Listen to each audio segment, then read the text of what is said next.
Assalamualaikum warahmatullahi wabarakatuh. Apa kabar kalian? Semoga kalian sehat selalu dan banyak rezekinya, dan is the best pokoknya mah. Pada kesempatan kali ini saya akan memberikan sebuah disebut launcher. Ini kayak emulator. Intinya mah wow pokoknya mah. Jadi bisa merubah ke dalam sistem Android kalian menjadi sedikit setengah komputer gitu, pokoknya mah Windows yang banyak pilihan di sini. Contohnya ini ya, saya tekan akan muncul seperti ini. Jika kita tekan ini, nah di sini kita bisa memilih ukuran teks.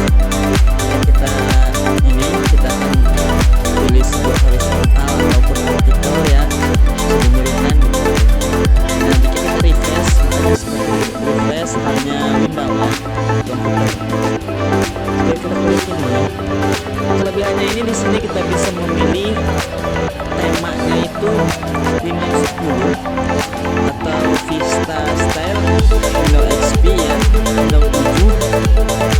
Contohnya kita Windows 7. Saya klik Windows 7. Ini akan seperti Windows 7 halnya guys. Dari semuanya, dari connect, dari icon-iconnya ya, dan ketika saya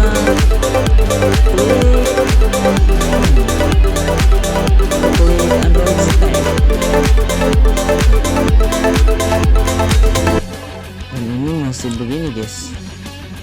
Sorry contohnya XP Style.